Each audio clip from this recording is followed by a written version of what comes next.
भन्ते। पर्युषण महापर्व का चौथा दिवस वाणी संयम दिवस। बच्चों, एक बार बादशाह अकबर के दरबार में एक प्रश्न उठा कि सबसे मीठी वस्तु क्या। बहुत सारे दरबारियों ने अलग अलग जवाब दिया। किसी ने जलेबी, घेवर, गुलाब जामुन आदि। अब प्रश्न आया बिरबल के पास। तो बिरबल ने कहा कि जहाँपना, मैं आपको इसका उत्तर समय आने पर दूंगा। कुछ दिन बीते। बिरबल ने महारानी साहिबा को दावत पे बुलाया, खाने पे बुलाया और 56 भोग और बहुत ही स्वादिष्ट भोजन बनाया। जब भोजन करके महारानी साहिबा जाने लगी, वो गेट पे ही पहुंची होगी कि बिरबल ने अपनी दासी से कहा कि ये जो तुर्कनी बैठी थी ना, उस जगह को एकदम अच्छे से साफ़ करना। ये शब्द महारानी साहिबा के कानों में पड़ गए।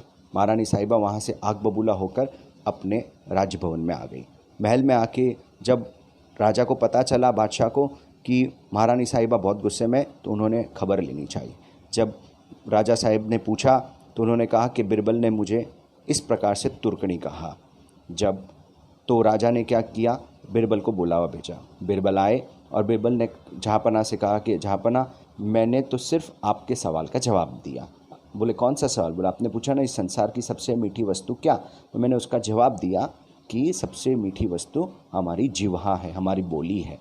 ये ही सब कुछ करा देती है।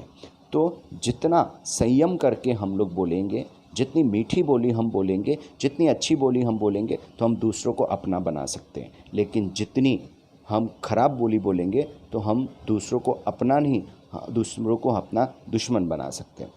और उससे भी महत्वपूर्ण क्या है, हम जितनी अच्छी बोली बोलेंगे, हमारे भाव भी उतने अच्छे बनेंगे, निर्मल बनेंगे।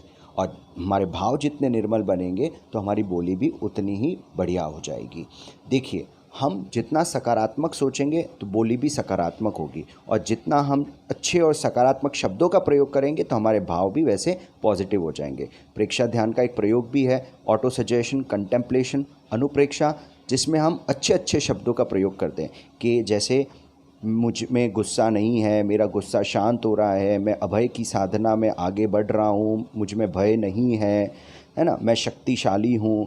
तो हम अच्छे शब्दों का प्रयोग करते हैं। अच्छे शब्दों का प्रयोग करने से हमारे भीतर वैसी शक्तियाँ और वैसे ही नेचर, वैसा ही कैरेक्टर हमारा बन जाएगा।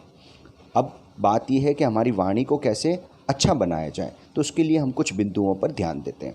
रोज़ हमें अच्छे संकल्पों को दोहराना चाहिए। जैसे ज्ञानशाला में आप दोहराते हैं, मैं शक्तिशाली हूँ, मैं आनंदमय हूँ, इस प्रकार। दूसरा, हमें क्या करना चाहिए, हमें रोज़ 10 मिनट का मौन धारण करना चाहिए, ऐसा संकल्प लेना चाहिए। मौन कभी भी किया जा सकता है दिन में, है ना।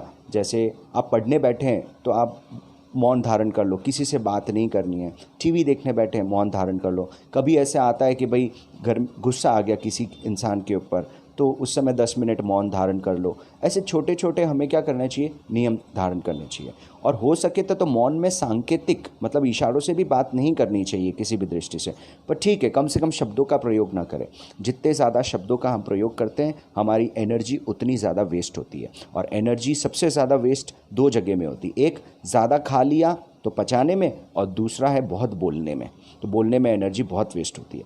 दूसरा, अगर एनर्जी वेस्ट होती है, साथ साथ में ये भी हो जाता है कि सामने वाले व्यक्तियों को ये लगेगा यार ये तो ऐसे ही बोलता रहता है, चपड़ गंगू है, पूरा दिन बोलता बोलता बोलता रहता है, तो कोई हमारी वैल्यू नहीं करता। इसीलिए हमें क्या करना है, हमें हमारी वैल्यू को भी बढ़ाना है ना। तो उसके लिए हमें अपनी आवाज़ को संभाल के रखना है। अपने को जितना कम हो सके उतना कम बोलना है। और साइंटिफिकली ये भी देखा गया है, जो जितना कम बोलता है ना, उसका थॉट प्रोसेस उतना फास्ट होता है, वो ज़्यादा चीज़ों को समझ सकता है, विवेकपूर्ण निर्णय ले सकता है। जितना कम बोलता है ना व्यक्ति, उसका डिसीजन पावर उतना स्ट्रांग होता है और उसका विजडम उतना अच्छा बन जाता है। इसलिए हमें कम से कम बोलना है, चीज़ों को ज़्यादा से ज़्यादा समझना है। आप सबने आचार्य प्रवर के दर्शन तो किए ही होंगे। आपने देखा होगा, आचार्य प्रवर जो भी सामने वाला व्यक्ति बोलता है ना, तो गुरुदेव उसको सुनते रहते हैं, श्रवण करते रहते हैं। लेकिन जब जवाब देने की बात आती है तो गुरुदेव बहुत संक्षिप्त में और बहुत कम शब्दों में जवाब देते हैं। ज़रूरत होती है तो जवाब देते, नहीं तो बोल देते हैं हाँ जय, ऐसे, मतलब उनके चेहरे पे मंद मुस्कुराहट रहती है। तो इस तरह से हमें सदैव अच्छी बोली बोलनी है और मौन की साधना करनी है, ताकि हमारा अंदर का जो आत्मशक्ति का जो ऑरा है वो जगे और हमारे आसपास का वातावरण, हमारा आभामंडल स्ट्रांग बने, पॉजिटिव बने, सकारात्मक बने और इस पॉजिटिविटी से, इस सकारात्मकता से हमें सम्यक्त की प्राप्ति होगी। इन्हीं मंगल भावना के साथ ओम अरहम।